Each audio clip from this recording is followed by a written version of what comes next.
Hi. So it's been 60 days since my last drink. It's been 50 days since I finished the treatment at New Spring Wellness Center. It's been 2 months of changing every aspect of my life. It's been 24 hours at a time choosing to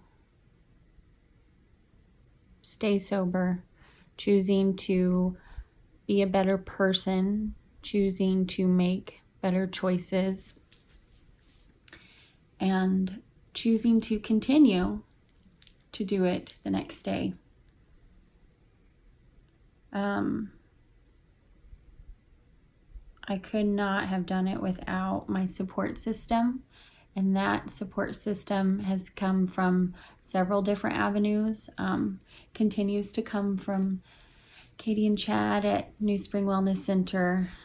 They play such a huge part, not just from the treatment, but since then, the follow-ups, the encouragement, the support. I myself have found great success in AA. I go to as many meetings as I possibly can. I listen to the people that have years of success behind them. And I just try to do what they did when they were 60 days in. There's been some challenging times. Because in the 60 days, life goes on, life's normal. I hit a deer. The transmission blew in my car. It's of course, summertime full force down here at the Lake of the Ozarks. So I do a lot of outside events. So work has been really busy, which is good, but really crazy to also try to remain sober, work on myself, work on my sobriety, and work on other things. And so I haven't really posted any updates recently because I've been really focused on myself and just working on myself without allowing any external influence, except for the ones that I really choose to allow in my life. And I'm very picky about that right now because I'm holding my sobriety at a very, very high standard. And I hope to continue to do so for a very long time, as in never drink again, never have to start over with the chips again. And, but the amazing thing is I still have yet to actually desire a drink or desire that self-destructing life that I had before. I take a daily NAD supplement, just orally by mouth, dissolves under the tongue. And I still take that every day. And there is like a nasal spray, so kind of like an instant shot of that. And I still utilize that for kind of higher stress moments. And that kind of is a big help to me. But I don't willfully put myself in bad situations still. But at the same time, I don't isolate myself from things as well either.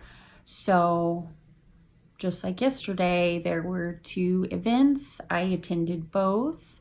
Of course, both were at places where I've drank before, and one of which I absolutely loved. It was the winery. But it was fine. It was beautiful out. And I noticed that I stood by the view. Let me explain. I stood outside. I stood by the railing. I looked at the beautiful view of the Lake of the Ozarks. I looked what was in my local community, the beautiful landscape that we have and that we're able to call home. And I wasn't inside at the bar. I wasn't at Tiki Hut making sure I didn't lose my spot on the rail, so that way once my glass was empty, it could get filled back up. I wasn't halfway tipsy, dancing by the music, almost falling in the pool. I wasn't planning, okay, where am I going to Uber to next? My daughter was with me because we had a family yoga event that I was leading following that event. So she attended it with me. So before, she wouldn't have been able to, because I knew I would have drank. And even if I had chose to drive from there after a drink or two, which unfortunately has happened before, then she couldn't have been there. But because I wasn't drinking, she was with me. We had time together. We went to dinner after that event, before the yoga event, went to dinner. And I mean, it's just a whole new life. It's an amazing life.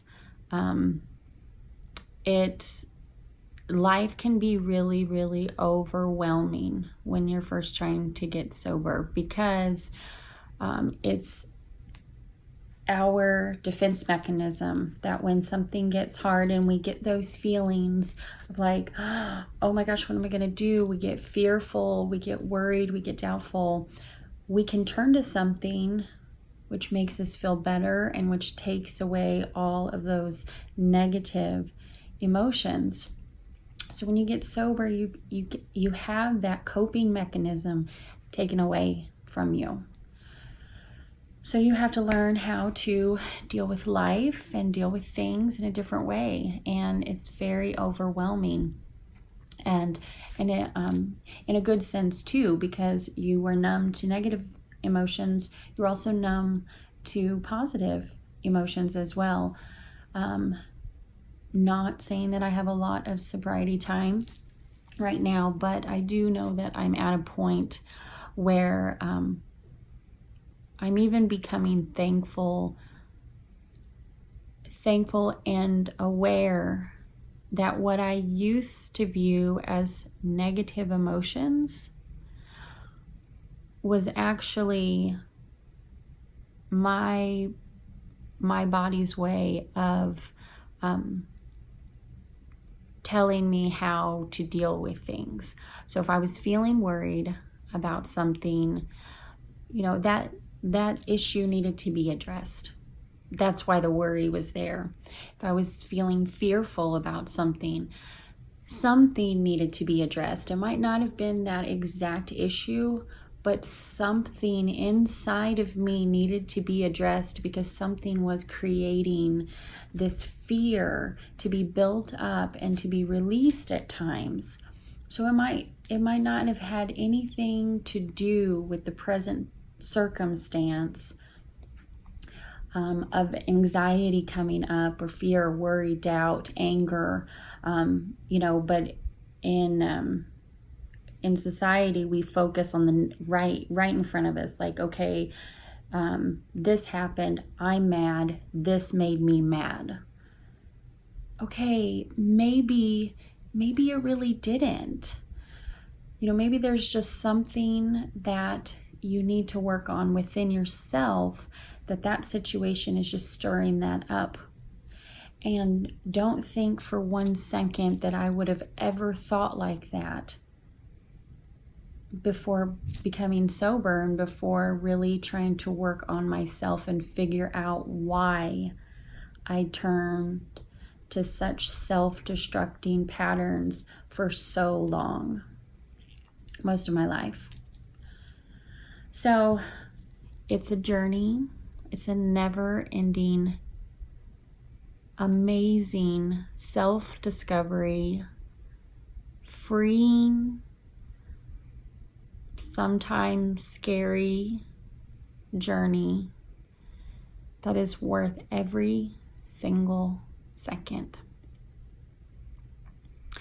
Because you have an amazing life that is out there, that is within reach, if you choose to let go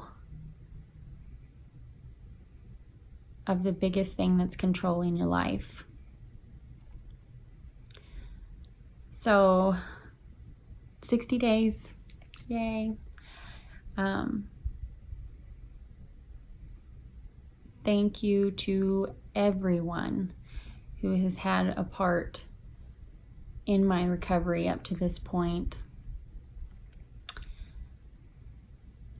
And here's to many, many, many more years of it.